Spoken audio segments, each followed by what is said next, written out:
안녕하세요. 김순혜입니다. 제 이야기를 들어주세요. 그날 저는 짐 몇 상자를 들고 아들 현훈의 집 현관 앞에 섰습니다. 나이가 드니 혼자 사는 게 불안하다며 아들이 함께 살자고 했거든요. 고마운 일이었죠.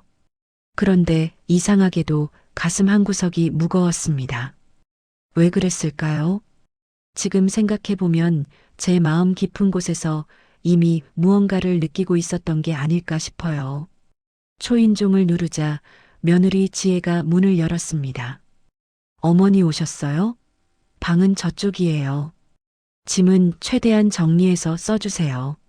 말투는 공손했습니다. 하지만 눈빛이 달랐어요. 뭐랄까요? 환영하는 사람의 눈이 아니었습니다. 차갑고 날카로웠죠. 현우가 안쪽에서 나왔습니다. 엄마 힘들지? 지혜가 잘 도와줄 거야. 내가 요즘 너무 바빠서 미안해. 아들은 바빴습니다. 맨날 바빴어요. 저는 괜찮다고, 내가 일 열심히 하는 게 엄마는 제일 좋다고 했습니다. 며느리는 웃고 있었어요. 예쁘게 웃고 있었습니다. 그런데 그 웃음 뒤에 뭔가 다른 게 숨어 있다는 걸 그때는 몰랐습니다. 이사 온 지 사흘째 되던 날이었습니다. 저는 부엌에서 그릇 위치를 몰라 여기저기 열어보고 있었어요. 처음 사는 집이니 당연한 일 아니겠어요? 그런데 뒤에서 한숨 소리가 들렸습니다. 어머니, 그건 거기 두시면 안 되죠. 제가 다 정리해 놨는데요. 제자리에 좀 놔주세요. 지혜의 목소리였습니다. 말은 공손했어요. 하지만 한숨이 먼저 나오고 그 다음에 말이 나왔죠. 저는 미안하다고 했습니다. 몰라서 그랬다고요. 지혜는 대답 대신 그릇을 확 잡아채듯 가져가더니 다른 곳에 놓았습니다. 탁 소리가 났어요. 작은 소리였지만 제 귀엔 크게 들렸습니다. 저는 그날부터 부엌에 가는 게 조심스러워졌어요. 뭘 만져도 잘못 만지는 것 같았고 뭘 해도 방해가 되는 것 같았습니다. 이 집에서 제 자리는 어디일까요? 그런 생각이 자꾸만 들었어요. 핸드폰을 잃어버린 날이었습니다. 아침에 분명 탁자 위에 뒀는데 보이지 않았어요. 저는 방 안을 이리저리 뒤졌습니다. 침대 밑도 보고 화장대 서랍도 열어봤죠. 없었어요. 지혜야, 혹시 전화기 못 받니? 조심스럽게 물었습니다. 지혜는 소파에 앉아 있다가 고개를 돌렸어요. 어머니 또 잃어버리셨어요? 요즘 어르신들 사고 많다니까요.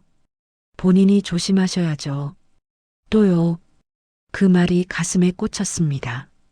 또라니요. 전 처음 잃어버린 건데 말이에요. 그렇게 말하고 다시 방으로 들어갔습니다. 한참 뒤에 침대 이불 속에서 핸드폰을 찾았어요. 거기 둔 기억이 없는데 말이죠. 이상했습니다.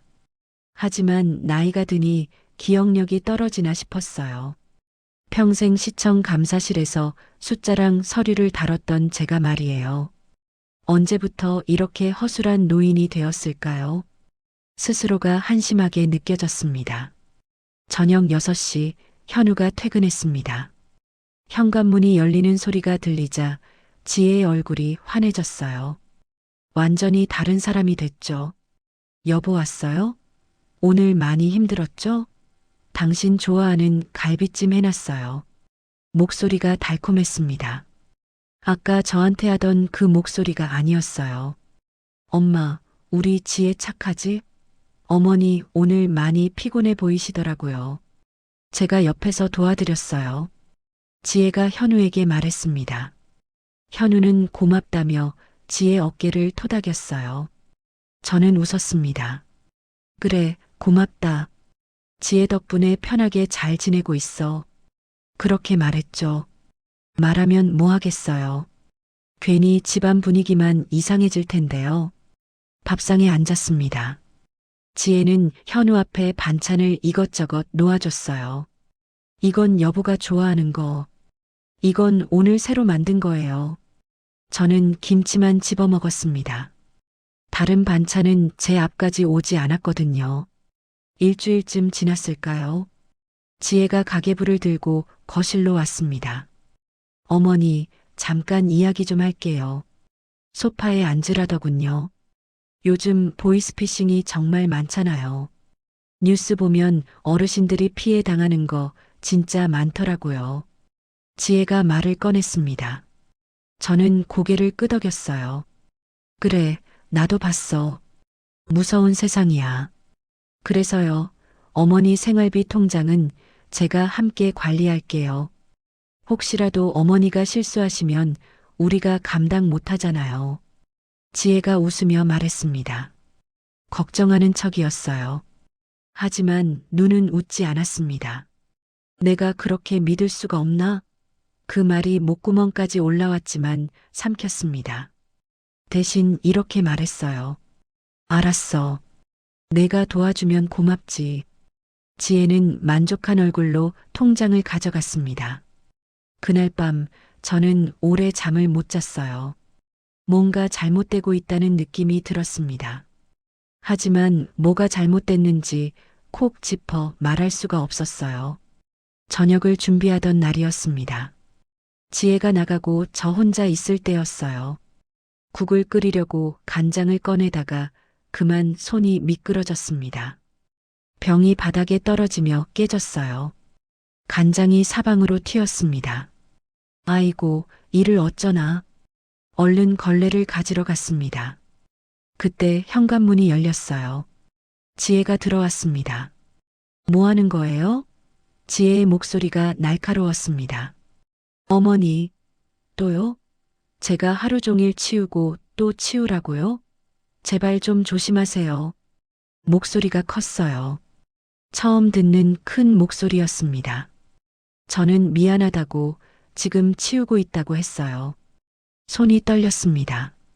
지혜는 한숨을 푹 쉬더니 걸레를 확 낚아채듯 가져갔습니다. 비키세요. 제가 할게요. 어머니는 그냥 방에 계세요. 저는 방으로 들어왔습니다. 문을 닫았어요.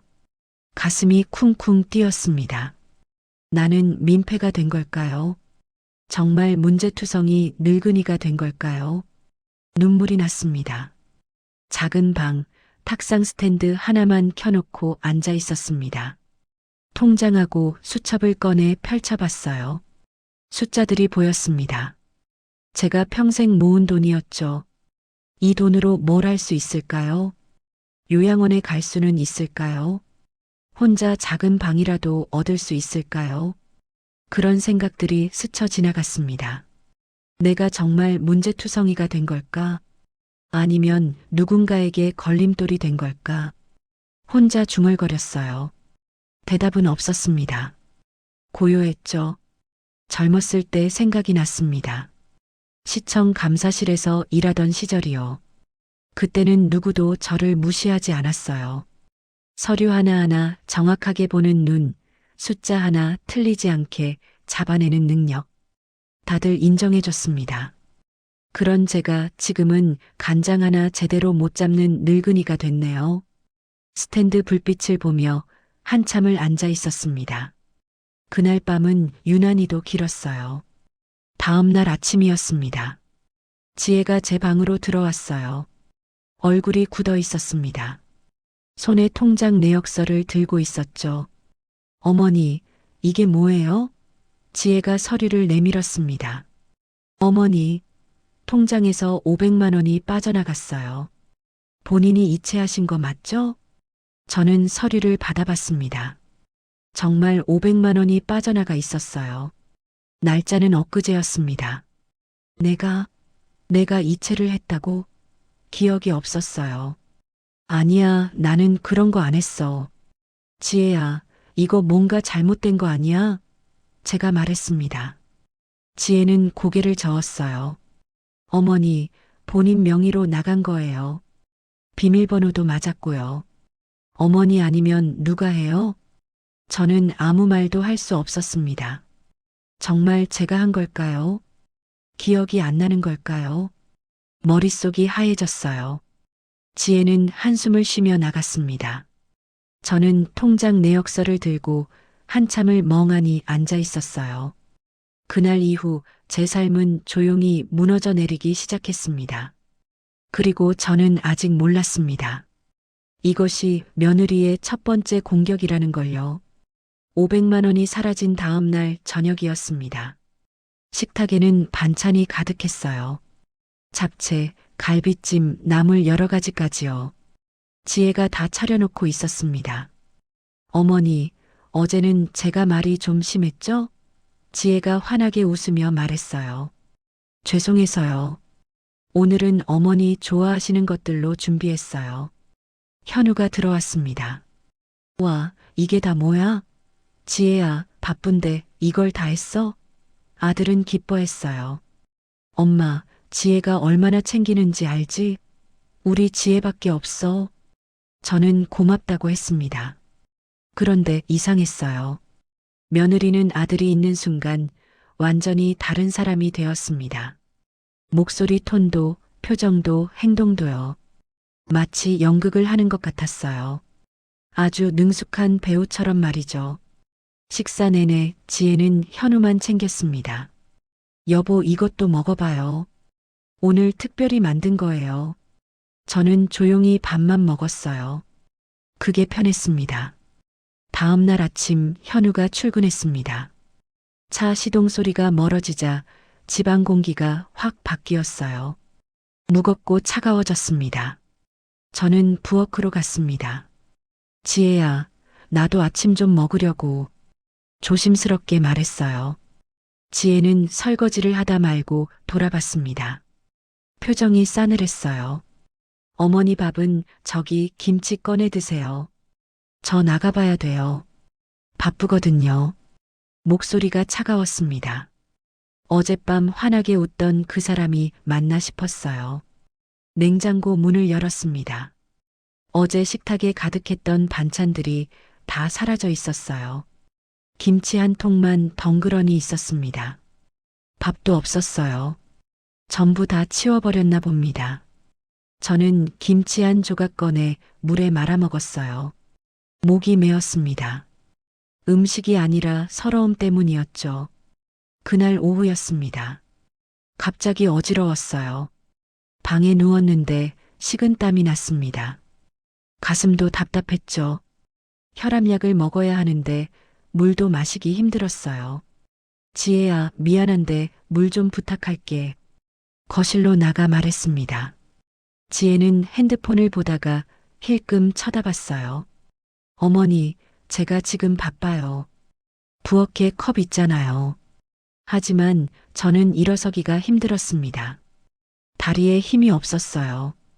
지혜야, 내가 좀 안 좋아서 그래. 미안하지만 정말 부탁해도 될까? 다시 말했습니다. 지혜가 한숨을 푹 쉬었어요. 그러더니 벌떡 일어나 부엌으로 갔습니다. 물컵을 탁 내려놓았어요. 여기요. 그리고 다시 소파로 가서 핸드폰을 봤습니다. 저는 떨리는 손으로 물을 마셨습니다. 약을 먹었어요. 이렇게 아플 때 옆에서 누군가 챙겨주는 게 얼마나 고마운지 그때 새삼 느꼈습니다. 하지만 여기선 그런 걸 바랄 수 없었어요. 며칠 뒤 몸이 조금 나아졌습니다. 쓰레기를 버리려고 종량 재봉투를 묶고 있었어요.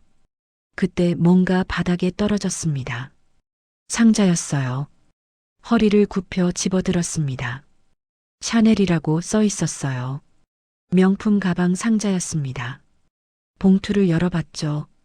루이비통 쇼핑백도 있었고 영수증도 여러 장 있었어요. 영수증을 펼쳐봤습니다. 580만 원, 720만 원, 350만 원.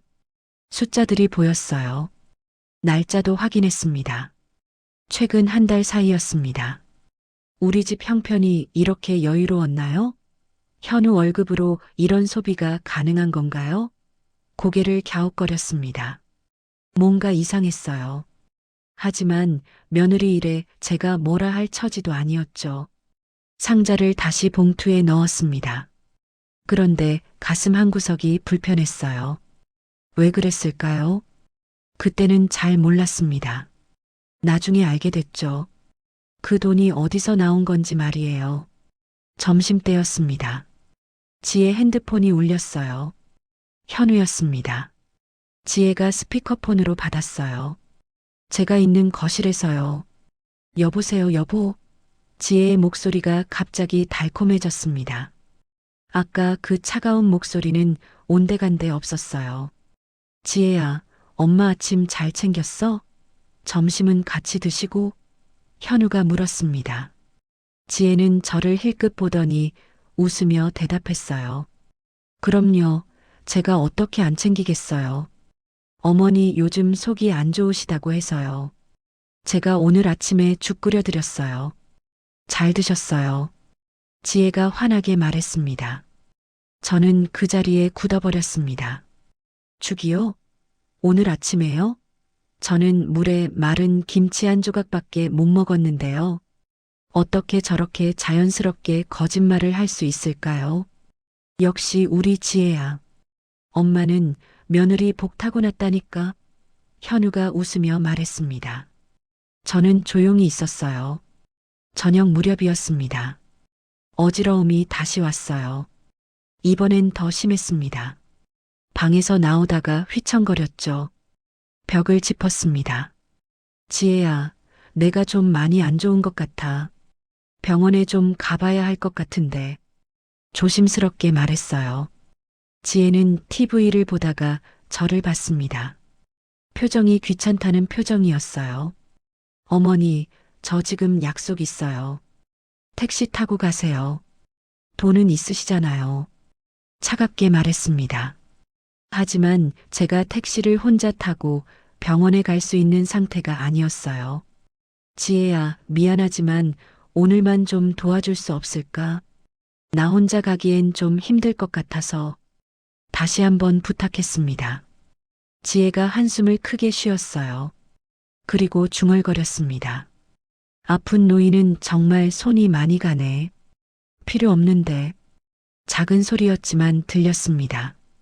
또렷하게요. 가슴이 철렁했어요. 필요 없다고요. 내가 필요 없는 사람이라고요. 눈물이 핑 돌았습니다. 하지만 참았어요. 알았어. 내가 알아서 할게.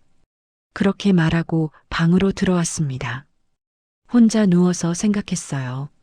나는 정말 필요 없는 사람이 된 걸까요? 집만 되는 늙은이가 된 걸까요? 다음 날 아침 물을 마시러 부엌에 갔습니다. 물컵을 들고 고개를 드는 순간 천장 쪽에 뭔가 보였어요. 작고 검은 물체였습니다. 자세히 봤습니다. 카메라였어요. CCTV였습니다. 냉장고 위쪽 거의 천장에 가깝게 붙어 있었죠. 언제 달았을까요? 제가 모르는 사이에요. 부엌뿐이 아니었습니다. 거실에도 하나 더 있었어요. 제 방 쪽을 향해 있었습니다. 왜 이런 걸 달았을까요? 도둑 때문일까요? 아니면 나 때문일까요? 등골이 오싹했습니다. 그날부터 집 안에서도 편할 수가 없었어요. 뭘 해도 감시당하는 기분이었습니다. 화장실 갈 때도, 물 마실 때도, 혼자 중얼거릴 때도요. 저를 지켜보는 눈이 있었습니다. 이 집에서 저는 손님이 아니라 감시 대상이었나 봅니다. 그렇게 생각하니 더 슬펐어요. 밤 11시쯤이었습니다. 핸드폰에서 문자 소리가 났어요. 화면을 봤습니다. 은행에서 온 문자였습니다. 김순애 고객님, 대출 심사 서류가 접수되었습니다. 승인 여부는 사명업일 내 안내 예정입니다. 문자 내용이었어요. 대출이요? 제가 대출을 신청했다고요? 아니에요. 저는 그런 거 한 적 없습니다. 평생 빚 없이 살았어요. 대출 같은 건 해본 적도 없고요. 손이 떨렸습니다. 뭔가 잘못됐어요. 누군가 제 명의로 뭔가를 하고 있었습니다. 누구죠? 왜 제 이름으로요? 머릿속이 복잡해졌습니다. 500만 원이 사라진 일, 명품 상자들, 지혜의 이중적인 태도, 그리고 이 대출 문자. 하나하나 따로 보면 그냥 넘어갈 수도 있는 일들이었어요.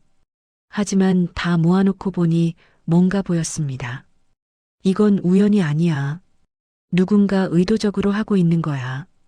그렇게 중얼거렸습니다. 그리고 직감했어요. 며느리에 가면 뒤에 더 큰 그림이 숨어 있다는 걸요. 저는 그날 밤 잠을 잘 수가 없었습니다. 눈을 감아도 생각만 꼬리에 꼬리를 물었어요. 내일 은행에 가봐야겠다. 직접 확인해야겠다. 그렇게 결심했습니다. 그리고 문득 생각났어요. 내가 가진 게 뭐가 있지?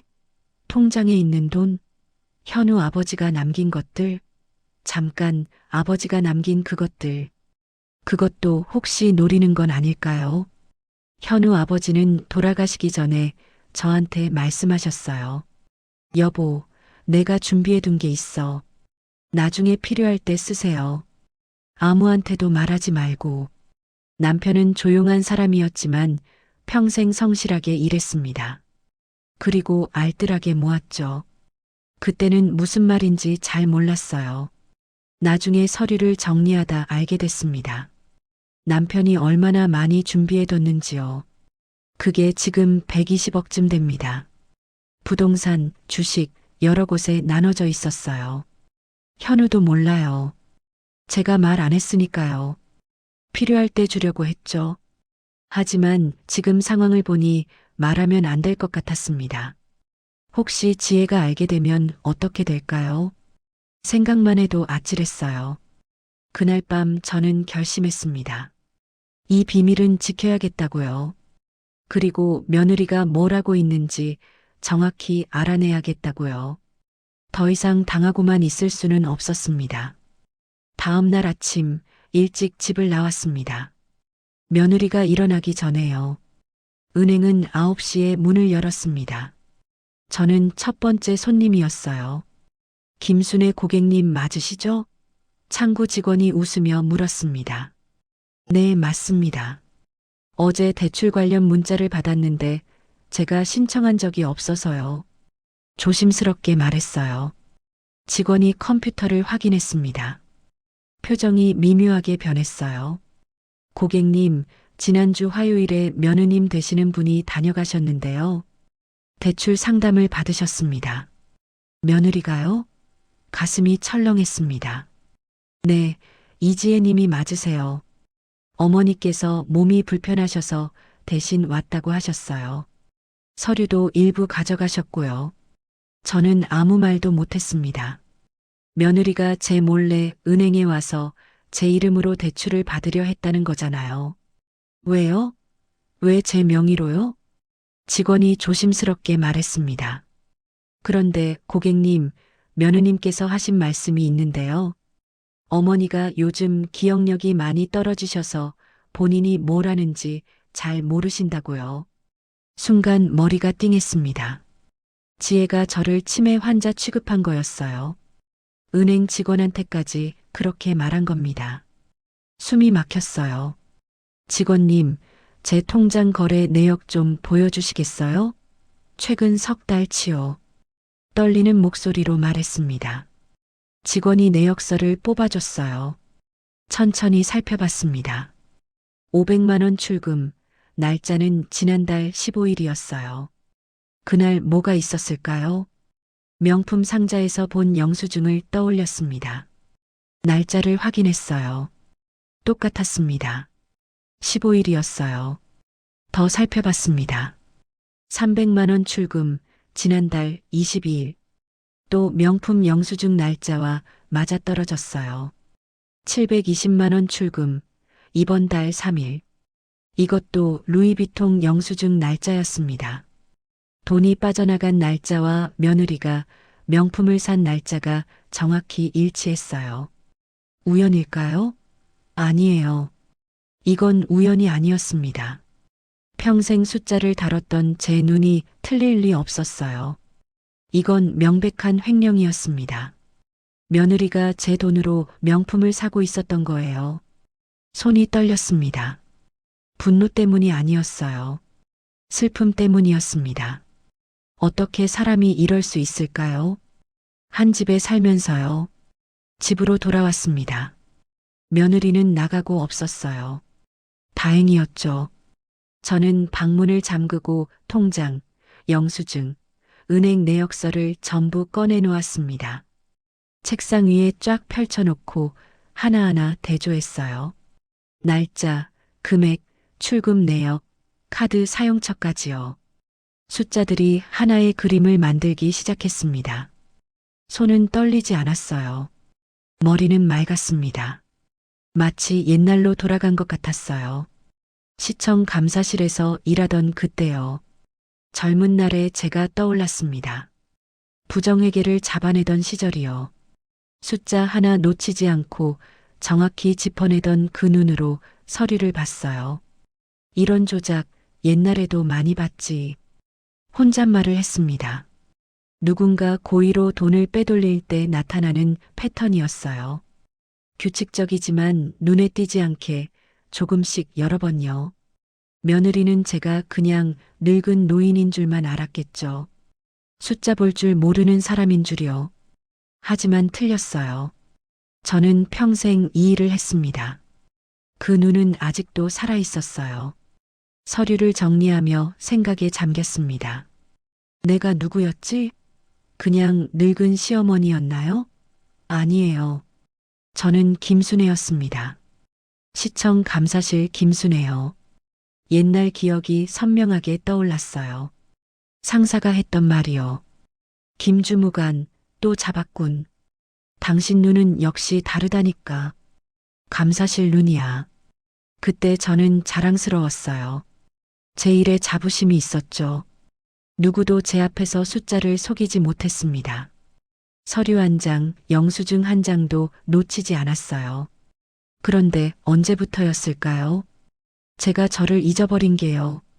아들 집에 얹혀 사는 늙은 시어머니, 집만 되는 노인. 그렇게만 생각하게 된 게 말이에요. 아니야. 나는 여전히 김순애야. 고개를 들었습니다. 거울을 봤어요. 주름 가득한 얼굴이 보였지만 눈만큼은 또렷했습니다. 그래, 나는 아직 여기 있어. 며느리는 잘못 봤어요. 저를 만만하게 본 거죠. 하지만 이제 알게 될 겁니다. 제가 어떤 사람인지요. 저녁 때 현우가 들어왔습니다. 지혜도 거의 동시에 왔어요. 식탁에 앉았습니다. 분위기가 이상했어요. 여보, 엄마가 오늘 은행에 다녀왔대요. 현우가 말했습니다. 지혜가 저를 봤어요. 눈빛이 날카로웠습니다. 어머니, 왜 혼자 가셨어요? 제가 같이 가드린다고 했잖아요. 지혜가 걱정하는 척 물었습니다. 목소리는 부드러웠지만 눈은 웃지 않았어요. 그냥 좀 답답해서 나갔다 왔어. 별일 아니야. 저는 태연하게 대답했습니다. 지혜의 표정이 미묘하게 변했어요. 갑자기 지혜 눈에서 눈물이 글썽였습니다. 어머니가 요즘 저를 너무 의심하시는 것 같아요. 제가 뭘 그렇게 잘못했나요? 울먹이기 시작했어요. 현우가 당황했습니다. 지혜야, 왜 그래? 엄마, 지혜한테 뭐라고 한 거 있어? 아들이 저를 봤어요. 저는 고개를 저었습니다. 아무 말도 안 했어. 지혜가 흐느꼈어요. 저는 정말 최선을 다했는데요. 어머니는 저를 못 믿으시는 것 같아요. 완벽한 연기였습니다. 눈물까지 흘리면서요. 현우야. 제가 조용히 불렀습니다. 엄마는 지혜를 믿어. 오해하지 마. 그렇게 말했어요. 지혜가 눈물을 닦으며 저를 봤습니다. 눈빛이 차가웠어요. 고맙다는 표정이 아니었죠. 확인하는 눈빛이었어요. 내가 뭘 알고 있는지요. 저는 아무 말도 하지 않았습니다. 변명도 항의도 따지는 것도 없었어요. 그냥 조용히 밥을 먹었습니다. 그날 밤 방에 혼자 앉아 생각했어요. 말로 싸워서 이길 수 있을까요? 아니에요. 지혜는 말을 무기로 쓸 줄 아는 사람이었습니다. 눈물도 무기였죠. 하지만 저한테는 다른 무기가 있었어요. 증거요. 숫자와 날짜와 서류들이요. 그건 거짓말을 하지 않았습니다. 말 대신 증거를 모으기로 했습니다. 제가 살기 위해서요. 더 이상 당하지 않기 위해서요. 다음 날 영자를 만났습니다. 오랜 친구였어요. 동네 공원 벤치에 나란히 앉았죠. 영자야, 나 사실 말이야. 조심스럽게 말을 꺼냈습니다. 시청에서 일할 때 내가 감사실에 있었잖아. 오래 있었어. 그걸 현우한테도 안 말했어? 영자가 놀라며 물었습니다. 저는 고개를 저었어요. 굳이 말할 필요 없었어. 옛날 일인데. 순애야, 그런데 왜 갑자기 그 얘기를 해? 영자가 걱정스럽게 물었습니다. 저는 한참을 망설이다 말했어요. 며느리가 내 돈을 빼돌리고 있어.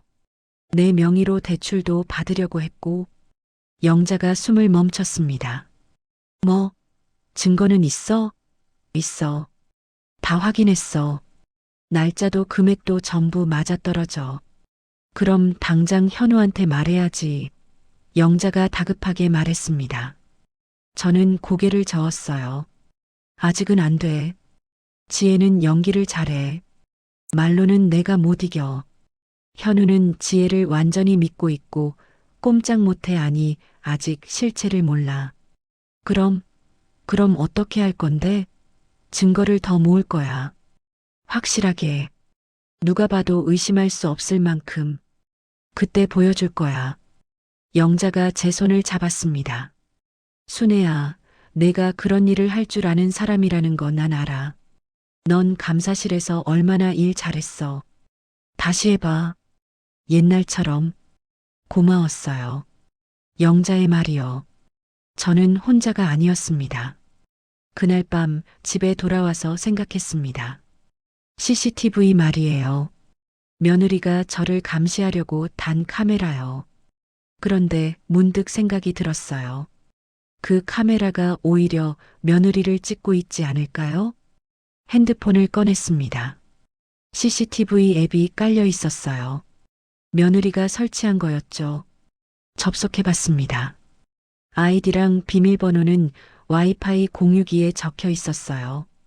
영상이 떴습니다. 부엌이 보였어요. 과거 영상도 볼 수 있었습니다. 저장 기능도 있었죠. 며칠 전 영상을 확인했습니다. 현우가 출근한 뒤였어요. 지혜가 식탁 위 반찬들을 전부 치우는 모습이 보였습니다. 제자리에 있던 반찬들이요. 김치만 남겨두고요. 다른 날 영상도 봤습니다. 지혜가 혼잣말하는 장면이었어요. 정말 피곤해 죽겠네. 왜 모셔야 하는 거야? 작은 목소리였지만 마이크에 다 잡혔어요. 또 다른 영상, 제가 아프다고 했을 때였습니다. 지혜가 짜증내며 물컵을 던지듯 주던 장면이 그대로 녹화돼 있었어요. 손이 떨렸습니다. 이 영상들, 이게 다 증거였어요. 며느리의 진짜 모습이 고스란히 담긴 증거였습니다. 저는 영상을 하나하나 따로 저장했어요. 날짜별로 정리했습니다. 통장 내역, 영수증, 은행 서류, 그리고 이 영상들까지요. 퍼즐 조각들이 모이기 시작했습니다. 며느리는 저를 찍으려고 카메라를 달았겠죠. 하지만 결국 자기 자신을 찍은 거였어요. 아이러니했습니다. 그날 밤 저는 작은 USB를 하나 꺼냈습니다. 모든 파일을 복사했어요. 영상, 사진, 문서 전부요. 이제 준비가 거의 다 됐습니다. 현우야, 이제 내가 직접 봐야 해. 엄마 말이 아니라 내 눈으로 봐야 해. 혼잣말을 했습니다. 곧 그때가 올 거예요. 진실을 마주할 시간이요. 며느리의 가면은 이제 곧 벗겨질 겁니다. 제 손으로요. 며칠이 더 지났습니다.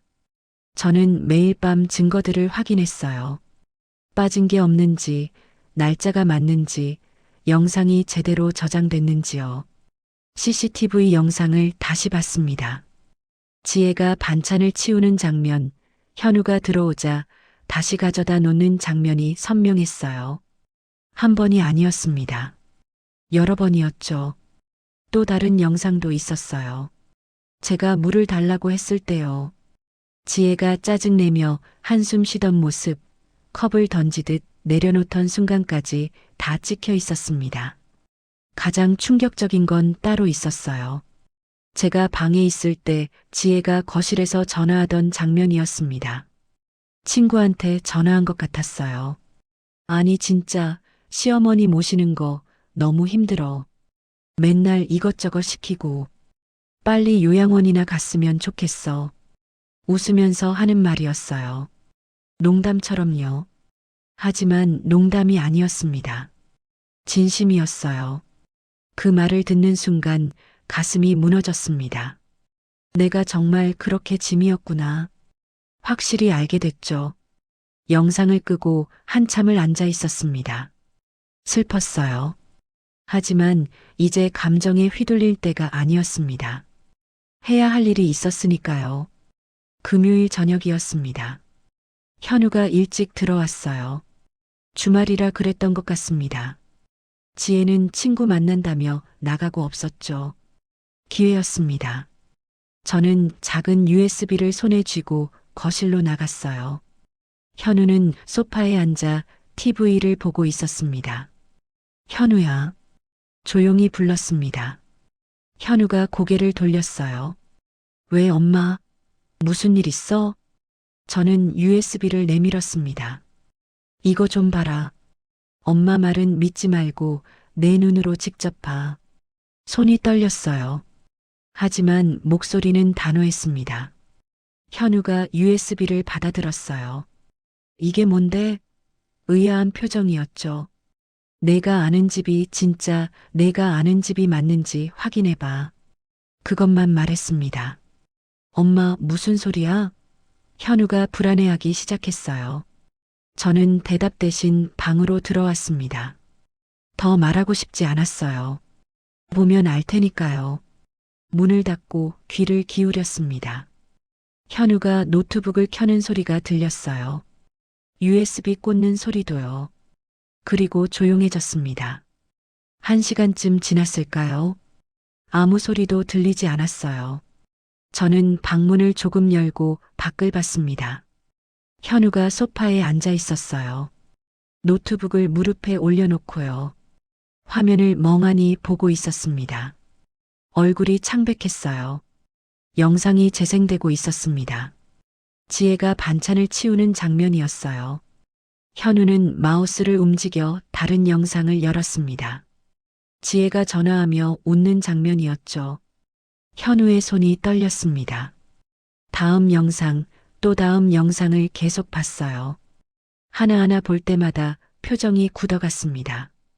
마지막으로 통장 내역과 명품 영수증 파일을 열었어요.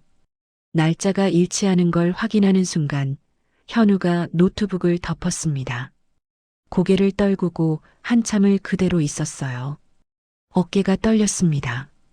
울고 있는 것 같았어요. 저는 문을 닫았습니다. 더 볼 수가 없었어요. 아들이 무너지는 모습을 보는 게 차라리 제가 더 아팠습니다. 그날 밤 지혜가 돌아왔습니다. 집 안 분위기가 이상하다는 걸 바로 눈치챘을 거예요. 현우는 방에 들어가 나오지 않았고 저도 제 방에 있었으니까요. 여보, 왜 그래? 괜찮아? 지혜가 방문을 두드렸습니다. 현우가 대답했어요. 응, 그냥 좀 피곤해. 먼저 자. 이상하네. 지혜가 중얼거렸습니다. 하지만 더 묻지는 않았어요.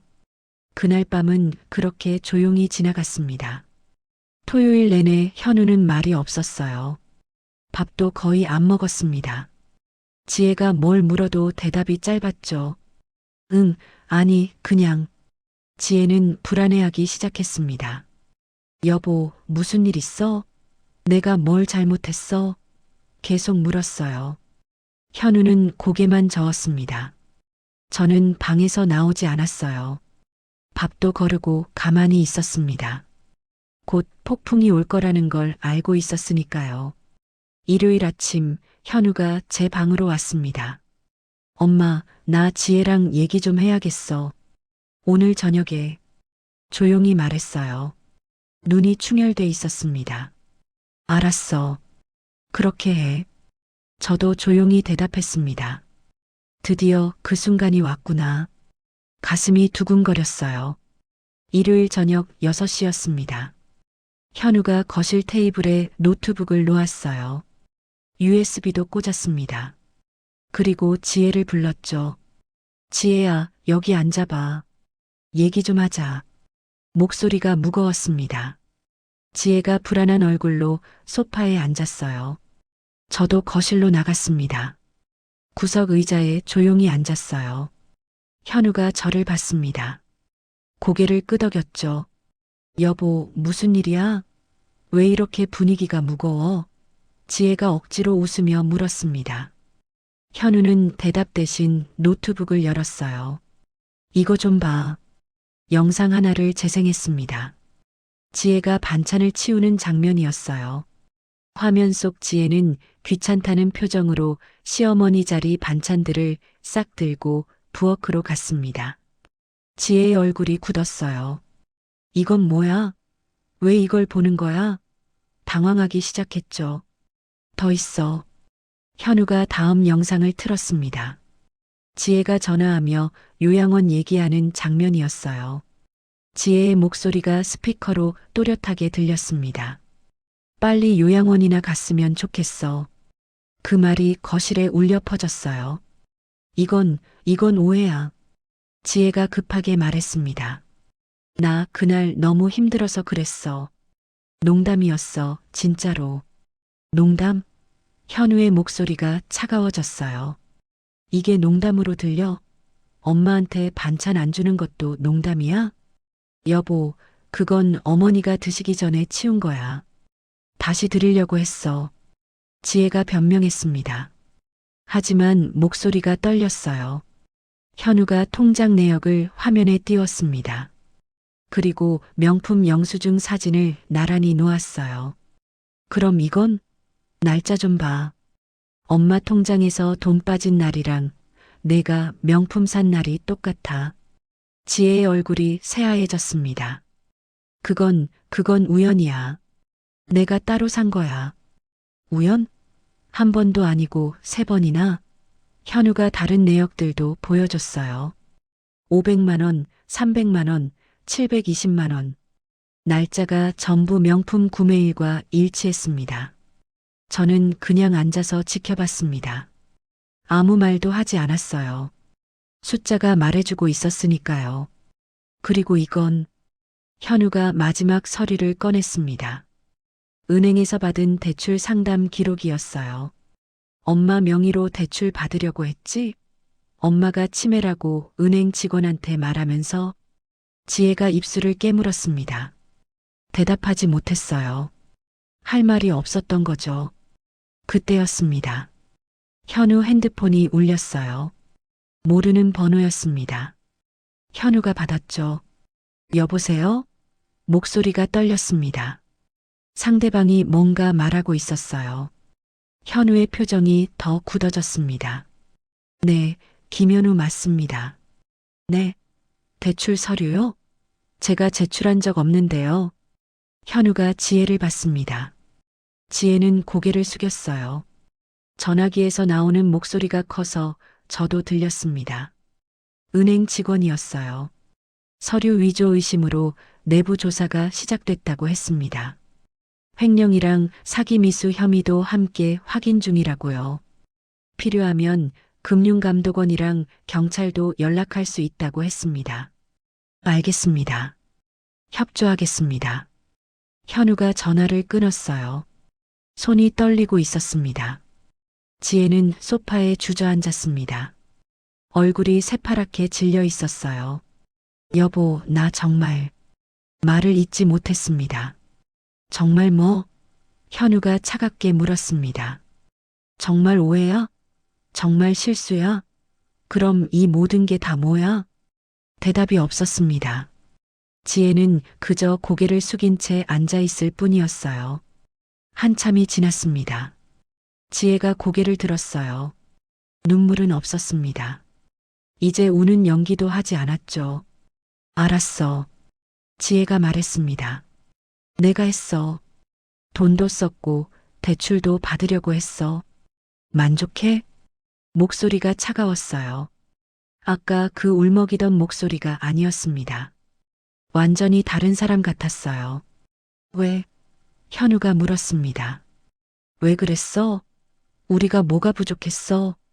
부족하지. 지혜가 비웃듯 말했습니다. 당신 월급으로 뭘 해? 내 친구들은 다들 명품 들고 다니는데 나만 이상한 사람 됐어. 그게 이유야? 그래서 엄마 돈을 훔쳐 쓴 거야? 현우의 목소리가 떨렸습니다. 훔친 거 아니야. 지혜가 쏘아붙였어요. 어차피 나중에 우리 거 될 돈이잖아. 미리 쓴 것뿐이야. 그 말에 저는 움찔했습니다. 어차피 우리 거라고요. 제가 죽기를 기다리고 있었던 거였어요. 그리고 시어머니 때문에 진짜 미칠 것 같았어.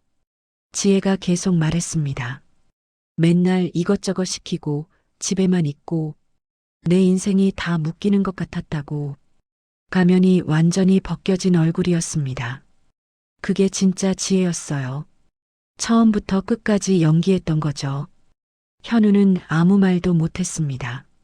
그저 머리를 감싸 쥐고 소파에 앉아 있을 뿐이었어요. 저는 조용히 일어났습니다. 방으로 들어가려는데 지혜가 저를 봤어요. 눈빛이 독했습니다. 만족하세요? 이제 다 망쳤어요. 라는 표정으로 저를 노려봤어요. 저는 그냥 방문을 닫았어요. 가슴이 아팠습니다. 현우 때문이었어요. 아들이 무너지는 걸 보는 게 제일 힘들었습니다. 하지만 이건 필요한 일이었어요. 진실은 언젠가 드러나야 했으니까요. 거짓 위에 쌓은 집은 결국 무너지니까요. 그날 밤은 길고 고통스러웠습니다. 다음 날부터 무슨 일이 일어날지 알 수 없었어요. 하지만 한 가지는 확실했습니다. 이제 모든 게 달라질 거라는 것이요. 그날은 화요일 오후였습니다. 초인종이 요란하게 울렸어요. 한 번이 아니라 계속 눌렀습니다. 띵동 띵동 띵동.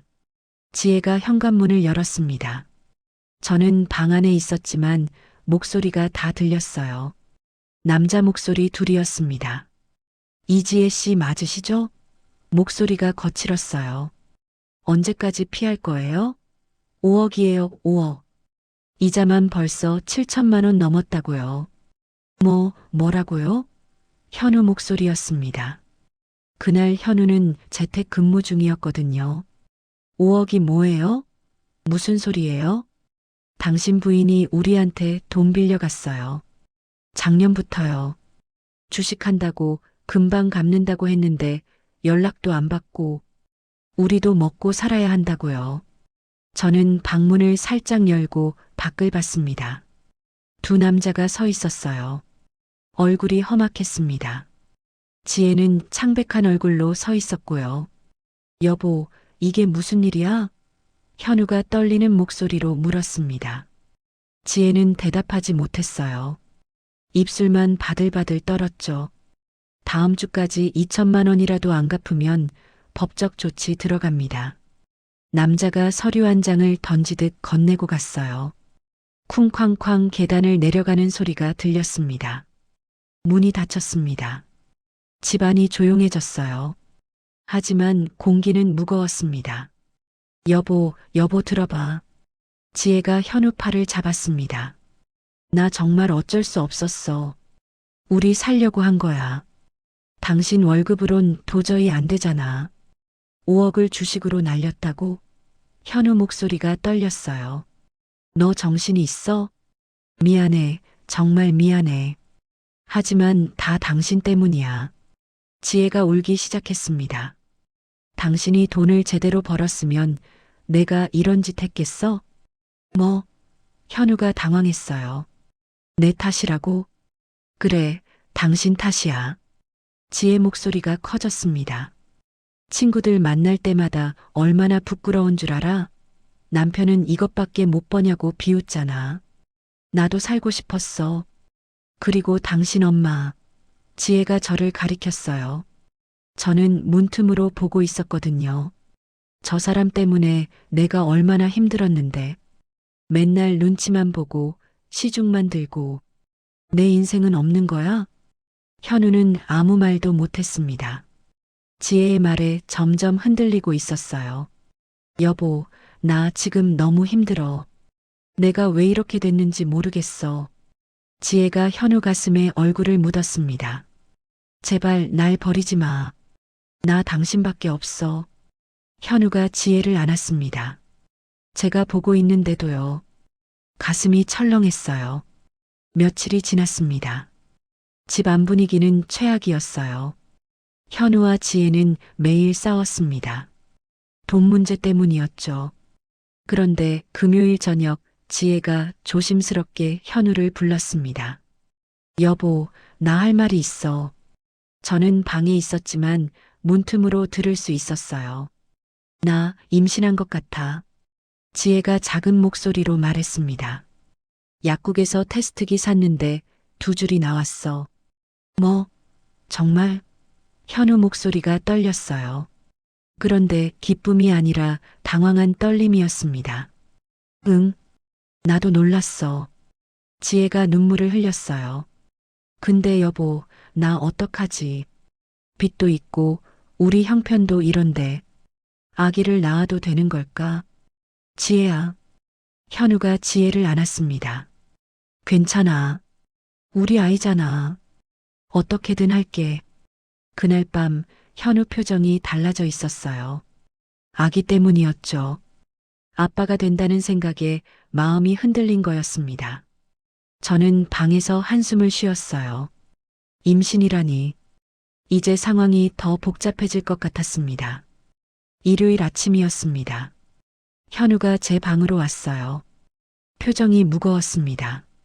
엄마, 얘기 좀 해요. 조심스럽게 말했습니다. 저는 고개를 끄덕였어요. 엄마, 지혜가 임신했어요. 현우가 말했습니다. 우리 아기예요. 엄마가 할머니가 되시는 거예요. 기쁜 일이잖아요. 알아. 축하한다. 조용히 대답했습니다. 하지만 현우 표정에서 뭔가 더 있다는 걸 알 수 있었어요. 엄마, 그래서 그러는데요. 현우가 말을 이었습니다. 지혜한테 스트레스 주면 안 될 것 같아요. 임신 초기라서 조심해야 한대요. 그래, 그러렴. 내가 조심할게. 대답했습니다. 하지만 현우는 고개를 저었어요. 그게 아니라요. 현우가 눈을 피했습니다. 엄마가 좀 이 집을 나가주시면 안 될까요? 귀를 의심했습니다. 뭐라고? 내가 나가라고? 지혜가 요즘 너무 힘들어해요. 엄마 때문에요. 현우가 계속 말했습니다. 아기 때문에라도 엄마가 좀 양보해 주세요. 제발이요. 가슴이 무너졌습니다. 내 아들이 저한테 나가라고 하고 있었어요. 현우야. 떨리는 목소리로 말했습니다. 내 아내가 한 짓 다 알잖니. 그런데도 날 내보내겠다는 거니? 엄마, 지혜가 잘못한 건 맞아요. 현우가 말했습니다. 근데 이제 제 아이 엄마예요. 아빠가 되는데 전 가정을 지켜야 해요. 나는 뭐가 되는 거니? 목소리가 떨렸어요. 나는 내 엄마인데. 엄마는 엄마죠. 현우가 대답했습니다. 하지만 이제 제 가족은 지혜랑 아기예요. 엄마도 이해해 주세요. 눈물이 났습니다. 참으려고 했지만 흘러내렸어요. 그래, 알았다. 나갈게. 그렇게 말하고 현우를 보냈습니다. 문이 닫혔습니다. 저는 바닥에 주저앉았어요. 내 아들마저 날 버렸습니다. 그날 밤 가슴이 너무 아팠습니다. 진짜로요. 숨을 쉬기가 힘들었어요. 식은땀이 났습니다. 일어서려고 했는데 다리에 힘이 없었어요. 휘청거렸죠. 벽을 짚었습니다. 그런데 손에 힘이 없어서 그대로 바닥에 쓰러졌어요. 쿵 소리가 났습니다. 머리를 부딪혔어요. 어지러웠습니다. 천장이 빙글빙글 돌았어요. 도와줘. 소리를 내려고 했는데 목소리가 안 나왔습니다. 현우야, 지혜야. 누구라도 좋으니 좀 도와줘. 하지만 아무도 오지 않았어요. 얼마나 지났을까요? 30분쯤? 1시간쯤? 잘 모르겠어요. 너무 춥고 어지러웠습니다. 겨우 핸드폰을 꺼냈습니다. 119를 눌렀어요. 목소리가 잘 안 나왔지만 주소는 말할 수 있었습니다. 구급차가 왔습니다. 현우와 지혜는 거실에서 TV 보고 있었어요. 제 방에서 무슨 일이 일어나는지도 몰랐던 거죠. 엄마, 현우가 놀라서 달려왔습니다. 엄마, 왜 이래요? 무슨 일이에요? 대답할 힘이 없었어요. 그냥 눈을 감았습니다. 구급대원들이 들것에 저를 옮겼어요. 병원 침대에 누워 있었습니다. 의사 말로는 스트레스성 협심증이었대요. 혈압도 많이 올라가 있었고요. 일주일은 입원해야 한다고 했습니다. 현우는 병원비 내고 갔어요. 지혜는 아예 오지도 않았고요. 저는 혼자였습니다. 사흘째 되던 날 영자가 왔습니다. 손에 과일 바구니를 들고요. 순애야, 괜찮아? 영자가 걱정스럽게 물었습니다. 내가 소식 듣고 얼마나 놀랐는지 몰라. 고마워. 조용히 대답했습니다. 영자는 의자를 당겨 앉았어요. 한참을 말없이 앉아 있다가 영자가 입을 열었습니다. 순애야, 내가 할 말은 아닌데 말이야. 뭔데? 물었습니다. 너 이제 그만 좀 내려놓으면 안 될까? 영자가 조심스럽게 말했어요. 며느리 임신했다며? 손자 생기는 건데. 이제 그만 참고 용서하는 게 어때? 가슴이 철렁했습니다. 너마저 그런 소리를 하는 거야? 아니, 내 말은 그게 아니라. 영자가 당황했어요. 근데 넌 이미 나이도 있고 홀로 살기도 힘들잖아. 아들이랑 관계 틀어지면 나중에 더 힘들어. 그럼 나보고 그냥 당하고 살라는 거야? 목소리가 떨렸어요. 도둑질 당하고 사기 당하고 내쫓기면서도 참으라고? 그게 아니라 가족이잖아. 영자가 말했습니다. 가족은 결국 용서하고 살아야 하는 거 아니겠어. 특히 손자 생각해서라도. 영자의 말이 칼처럼 꽂혔습니다. 가장 오래된 친구마저 저를 이해해주지 않았어요. 알았어. 생각해 볼게. 그렇게 말하고 고개를 돌렸습니다. 영자는 한참 더 있다가 갔어요. 혼자 남았습니다. 눈물이 났어요. 아무도 내 편이 없었습니다. 밤이 깊었습니다. 병실은 조용했어요. 저는 잠이 오지 않아 가만히 천장을 봤습니다. 가방을 뒤적였어요. 지갑 속에 있는 작은 열쇠를 꺼냈습니다. 은행 금고 열쇠였어요. 남편이 돌아가시기 전에 건네준 거였습니다. 여보, 이거 잘 간직하고 있어요.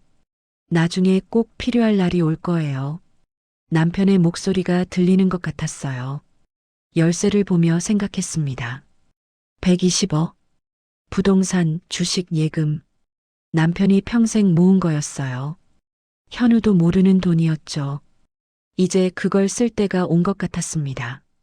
제가 살기 위해서요. 그리고 또 하나 결심했어요. 이 집, 아니 현우와 지혜가 사는 그 집 말이에요. 사실 제 명의였습니다. 남편이 제 이름으로 사둔 거였죠. 현우는 자기 집인 줄 알고 있었어요. 제가 말 안 했으니까요. 하지만 등기부등본에는 제 이름이 있었습니다. 그 집 팔아야겠다. 조용히 중얼거렸습니다. 나를 내쫓는 집에서 계속 살게 둘 수는 없었어요. 다음 날 아침 부동산에 전화했습니다. 집을 내놓겠다고요. 금매로요. 한 달 안에 정리하고 싶다고 했습니다. 부동산 사장님이 놀랐어요. 금매면 시세보다 싸게 나가는데 괜찮으시냐고요. 괜찮아요. 빨리 처리하고 싶어요. 단호하게 대답했습니다. 전화를 끊고 다시 열쇠를 받습니다. 이제 새로 시작할 시간이었어요. 혼자서요. 퇴원하는 날이었습니다. 짐을 꾸리고 있는데 현우한테서 전화가 왔어요. 여보세요. 받았습니다. 목소리를 최대한 담담하게 유지했어요. 엄마, 나 현우야. 현우 목소리가 들렸습니다. 퇴원한다며? 집으로 올 거지? 아니. 조용히 대답했습니다. 다른 데 갈 거야. 내가 나가래서. 잠깐 침묵이 흘렀습니다. 그리고 현우가 말했어요. 엄마, 그게 아니라 사실 엄마한테 부탁할 게 있어서 전화했어. 뭔데? 물었습니다. 가슴이 덜컹했어요. 지혜가 산부인과 검진받아야 하는데 말이야. 현우가 조심스럽게 말했습니다. 돈이 좀 필요해. 병원비 좀 도와줄 수 있어? 순간 귀를 의심했습니다. 뭐라고? 병원비를 도와달라고? 응. 엄마 미안한데 50만 원만. 현우가 말했습니다.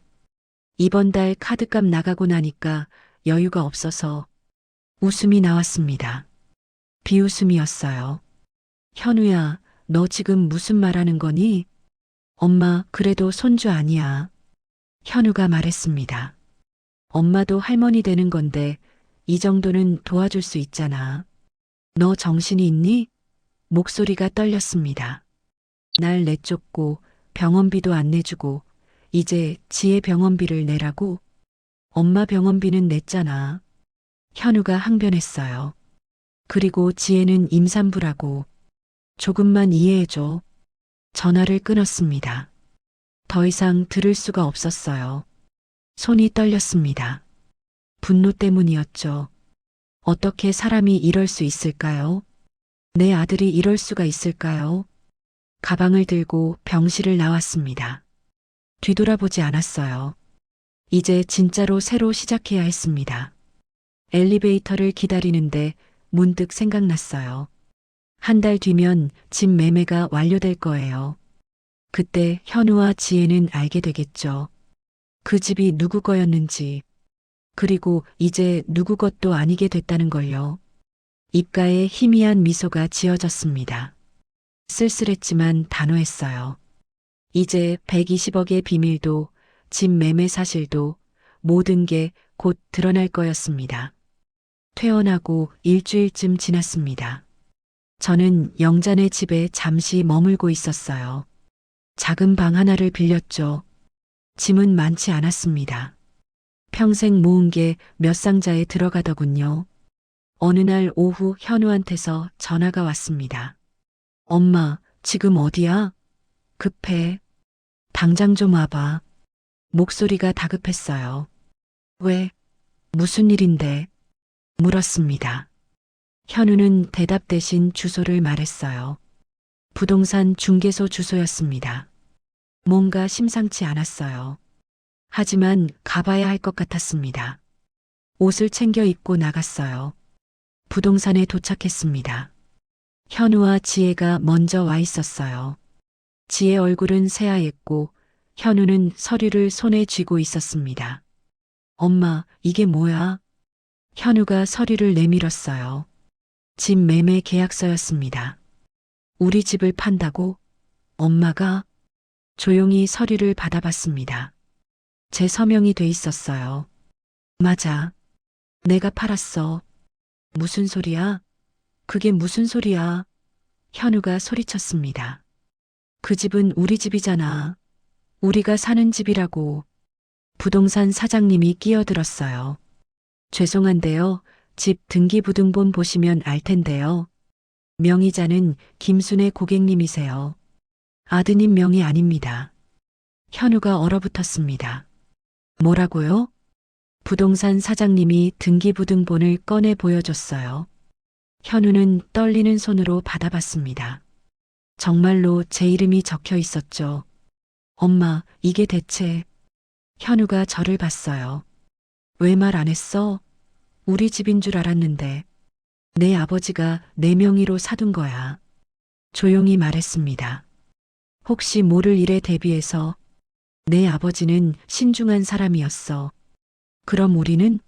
지혜가 끼어들었어요. 우리는 어떻게 되는 건데요? 한 달 안에 나가야죠. 부동산 사장님이 대답했습니다. 새 집주인이 들어올 예정이니까요. 계약금도 다 받으셨고요. 지혜가 주저앉았습니다. 안 돼, 이럴 수가. 내 집인데 내 집이라고. 목소리가 떨렸어요. 내 집이 아니었어. 제가 말했습니다. 처음부터 내 집이 아니었어. 내가 날 내쫓으려 한 그 집이 사실은 내 집이었다는 게 아이러니하지? 엄마, 현우가 소리쳤어요.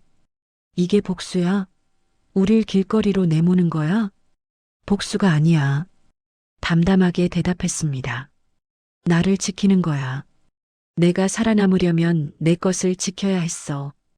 그게 전부야. 부동산을 나왔습니다. 뒤에서 현우와 지혜가 뭐라고 소리치는 게 들렸지만 돌아보지 않았어요. 가슴은 아팠지만 발걸음은 흔들리지 않았습니다. 이틀 뒤였습니다. 현우한테서 또 전화가 왔어요. 엄마, 우리 만나서 얘기 좀 하자. 제발. 목소리가 처량했습니다. 은행 앞에서 보자. 그렇게 말했어요. 그리고 은행 이름을 말했습니다. 제가 금고를 빌린 은행이었죠. 약속 시간에 은행에 도착했습니다. 현우가 먼저 와 있었어요. 지혜는 없었습니다. 혼자였죠. 엄마, 제발. 현우가 애원하듯 말했습니다. 집만은 팔지 말아줘. 우리가 어떻게든 할게. 지혜도 반성하고 있어. 현우야. 조용히 불렀습니다. 나 오늘 너한테 보여줄 게 있어. 은행 안으로 들어가자. 현우는 어리둥절한 얼굴로 따라왔어요. 저는 직원을 불러 금고를 열어달라고 했습니다. 금고실로 들어갔어요. 제 금고 번호는 1024번이었습니다. 열쇠를 꺼내 열었죠. 안에 서류들이 가득했어요. 부동산 등기권리증, 주식계좌 서류, 예금 통장들이요. 이게 뭐예요? 현우가 물었습니다. 저는 하나씩 꺼내 보여줬어요. 강남 오피스텔 2채, 분당 아파트 1채, 주식계좌 50억어치, 정기예금 30억. 천천히 말했습니다. 다 합치면 120억쯤 돼. 현우가 숨을 멈췄습니다. 뭐라고요? 내 아버지가 평생 모은 거야. 조용히 살면서 알뜰하게 모았지. 그리고 다 내 명의로 해뒀어. 너한테 물려주려고 했던 거야. 때가 되면 엄마가 이렇게. 현우가 서류들을 멍하니 봤어요. 나 몰랐어요. 전혀. 알려줄 필요가 없었으니까. 대답했습니다. 근데 지혜가 내 통장에서 500만 원 뺐을 때 내 명의로 대출받으려고 할 때 알았어. 이건 절대 알려주면 안 되겠다고. 그날 저녁 현우는 집으로 돌아갔습니다. 지혜한테 말했겠죠. 시어머니가 120억이 있다는 걸요. 다음 날 지혜한테서 전화가 왔어요. 어머니. 목소리가 다급했습니다. 저 좀 만나주세요. 제발이요. 카페에서 만났습니다. 지혜는 화장기 없는 얼굴로 와 있었어요. 완전히 다른 사람 같았습니다. 어머니. 지혜가 손을 잡으려 했어요. 저는 손을 빼냈습니다. 어머니, 제가 정말 잘못했어요. 용서해 주세요. 침묵했습니다. 지혜가 계속 말했어요. 제가 너무 어리석었어요. 어머니가 얼마나 대단하신 분인지 몰랐어요. 다시 한번 기회를 주세요. 기회? 물었습니다. 무슨 기회? 저희 다시 같이 살게 해주세요. 지혜가 울먹였어요. 제가 정말 잘할게요. 어머니 시중도 잘 들고 효도도 열심히 할게요. 웃음이 나왔습니다. 지혜야, 너 지금 뭐가 아쉬워서 그러는지 다 보여. 어머니. 지혜 목소리가 떨렸어요. 그리고 한 가지 더 물어볼게. 천천히 말했습니다. 임신 정말이야? 지혜 얼굴이 굳었습니다. 그건요. 병원 진단서 가져왔어? 산부인과 기록 있어? 물었습니다. 지혜는 대답하지 못했어요. 거짓말이었구나. 조용히 말했습니다. 임신도 거짓말. 현우를 붙잡으려고 한 거짓말이었지. 지혜가 울기 시작했습니다. 진짜 눈물이었어요. 하지만 후회의 눈물이 아니었습니다. 자기 인생이 망했다는 걸 깨달은 눈물이었죠. 일어섰습니다. 지혜야, 내 인생은 내가 망쳤어. 나 때문이 아니야. 그렇게 말하고 카페를 나왔습니다. 일주일 뒤 현우한테서 연락이 왔습니다. 엄마, 지혜가 경찰 조사받으러 갔어요. 목소리가 무너져 있었어요. 금융감독원이랑 경찰이 같이 조사한대요. 사기 미수, 횡령, 서류 위조 혐의로요. 현우가 말했습니다. 그렇구나. 조용히 대답했습니다. 예상했던 일이었어요. 엄마, 제발 고소 취하해줘. 현우가 애원했어요. 지혜가 전과자 되면 우리 어떻게 살아? 현우야. 단호하게 말했습니다. 나는 고소 안 했어. 은행이 알아서 신고한 거야. 범죄는 범죄니까. 그래도 엄마가 선처 부탁하면. 현우가 말을 잇지 못했어요. 안 해. 잘라 말했습니다. 지혜가 한 일은 범죄야. 법이 판단할 일이지 내가 용서할 일이 아니야. 며칠 뒤 결과가 나왔습니다. 지혜는 집행유예를 받았어요. 사회봉사 200시간도 받았고요. 명품 백화점 VIP 자격도 정지됐습니다. 신용등급도 떨어졌죠. 감옥에 가진 않았지만 사회적으로는 완전히 무너졌어요. 친구들도 다 떠났고 동네에서도 소문이 났습니다. 지혜는 집 밖에 나가지도 못했어요. 한 달쯤 지났을까요? 현우가 찾아왔습니다. 제가 머물던 영자네 집으로요. 문을 열었습니다. 현우는 많이 야위어 있었어요. 얼굴도 초췌했고요. 엄마. 현우가 무릎을 꿇었습니다. 거실 바닥에 그대로 무릎을 꿇었어요. 제발 용서해 주세요. 일어나. 조용히 말했습니다. 하지만 현우는 일어나지 않았어요. 엄마, 제가 너무 잘못했어요. 현우가 울었습니다. 어떻게 엄마한테 나가라고 할 수 있었을까요? 제 정신이 아니었어요. 알아. 대답했습니다. 너도 힘들었겠지. 아내와 엄마 사이에서 변명이 안 돼요. 현우가 고개를 흔들었어요. 엄마가 진실을 말해도 안 믿고 지혜 편만 들고 제가 진짜 나쁜 자식이었어요. 한참을 그렇게 있었습니다. 현우는 계속 울었고 저는 그 모습을 봤어요. 현우야. 천천히 말했습니다. 일어나서 얘기하자. 현우가 일어났어요. 눈이 빨갛게 충혈돼 있었습니다. 나는 내가 미워서 이런 게 아니야. 말을 이었습니다. 나를 지키려고 한 거야. 나도 사람이거든. 존중받고 싶은 사람이야. 엄마. 현우가 또 울먹였어요. 그리고 너한테 화난 건 맞아. 솔직히 말했습니다. 내가 엄마보다 아내를 선택한 게 아니야. 진실보다 편한 거짓을 선택한 거였어. 그게 날 더 아프게 했어. 현우는 고개를 숙였습니다. 할 말이 없었겠죠. 차를 끓여 현우 앞에 놓았습니다. 현우는 두 손으로 받았어요. 엄마, 저희 이혼할 것 같아요. 조용히 말했습니다. 지혜가 먼저 얘기 꺼냈어요. 더 이상은 못 살겠대요. 그래. 대답했습니다. 그게 나을 수도 있겠다. 엄마, 저 어떻게 하면 돼요? 현우가 물었습니다. 앞으로 어떻게 살아야 해요? 내가 선택해야지. 말했습니다. 나는 더 이상 내 인생에 끼어들지 않을 거야.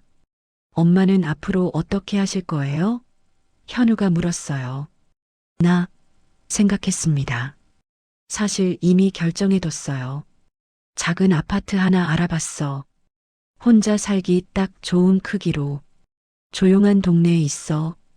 혼자 사실 거예요? 현우 목소리가 떨렸어요. 응. 고개를 끄덕였습니다. 나는 이제 내 인생을 살 거야. 아들, 며느리 눈치 안 보고 내가 먹고 싶은 거 먹고 하고 싶은 거 하면서 엄마를 자주 찾아뵐게요. 현우가 말했습니다. 제가 잘할게요. 천천히 해. 말했어요. 서두를 것 없어. 너도 내 인생 정리할 시간 필요하잖아. 현우가 돌아갔습니다. 뒷모습이 외로워 보였어요. 하지만 어쩔 수 없었습니다. 어른이 되는 건 그런 거니까요. 한 달 뒤였습니다. 새 아파트로 이사했어요. 작은 원룸이었지만 햇살이 잘 들었습니다. 짐을 풀었어요. 많지 않았습니다. 옷가지 몇 개, 책 몇 권, 사진첩 하나. 그게 전부였어요. 창문을 열었습니다. 바람이 들어왔어요. 상쾌했습니다. 새 출발의 바람 같았죠. 부엌에 가서 커피를 내렸습니다. 천천히요. 아무도 눈치 볼 필요 없이요. 컵을 들고 창가에 섰어요. 밖을 봤습니다. 공원이 보였어요. 벤치에 앉아 있는 노인들이 보였습니다. 웃으며 얘기하고 있었어요. 나도 저렇게 살 수 있겠구나 생각했습니다. 친구들이랑 수다 떨고 산책하고 가끔 영화도 보러 가고. 핸드폰이 울렸어요. 현우였습니다. 받았습니다. 엄마, 이사 잘했어? 밥은 먹었어? 목소리가 조심스러웠어요. 응, 다 했어. 대답했습니다. 걱정 마. 엄마, 이번 주말에 뵈러 가도 돼?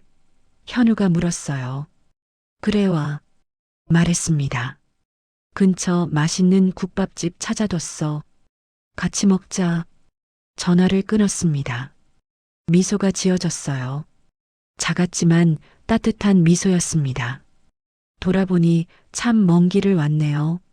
아들 집에 얹혀 살던 그 서러운 날들부터 여기까지요. 많이 아팠고, 많이 울었고, 많이 무너졌습니다. 하지만 견뎠어요. 포기하지 않았어요. 나를 지켰습니다. 사람들은 나이 들면 약해진다고 말하죠. 힘없고 의지할 곳 없고 누군가한테 짐만 된다고요. 하지만 아니에요. 나이가 들어도 우리는 존중받아야 합니다. 우리에게도 삶이 있고 자존심이 있고 지킬 것이 있어요. 며느리는 제가 그냥 늙은 시어머니인 줄만 알았습니다. 손쉽게 이용하고 내쫓고 잊힐 사람인 줄 알았죠. 하지만 틀렸어요. 저는 평생 일하며 스스로를 지켜온 김순애였습니다. 120억이 중요한 게 아니에요. 돈이 저를 지킨 게 아닙니다. 제가 저를 지킨 거예요. 포기하지 않는 마음, 진실을 외면하지 않는 용기, 그리고 제 존엄을 지키겠다는 결심이 저를 지켰습니다. 이제 알았어요. 노후를 망치는 건 나이가 아니라 나를 함부로 대하는 사람이라는 거요. 그리고 나를 지킬 사람은 결국 나 자신이라는 것도요. 커피를 한 모금 마셨습니다. 따뜻했어요. 창밖 햇살도 따뜻했습니다. 오늘부터 제 삶이 시작됩니다. 김순애의 삶이요. 늦었지만 괜찮아요. 지금이라도 시작할 수 있다는 게 감사합니다. 문을 열고 밖으로 나갔습니다. 공원으로 산책을 갈 거예요. 그리고 내일은 문화센터에 등록할 거예요. 서예 반이요. 옛날부터 배우고 싶었거든요. 햇살이 따뜻하게 내리쬐었습니다. 새로운 하루였어요. 저는 미소 지으며 걸어갔습니다. 천천히 하지만 확실하게요. 제 이야기는 여기서 끝입니다. 하지만 제 삶은 계속됩니다. 이제 시작이니까요. 당신도 기억하세요. 나이가 들어도 당신은 소중합니다. 존중받아야 하고 사랑받아야 하고 행복할 자격이 있어요. 절대 포기하지 마세요. 당신을 지킬 사람은 바로 당신이니까요. 안녕히 계세요. 그리고 행복하세요.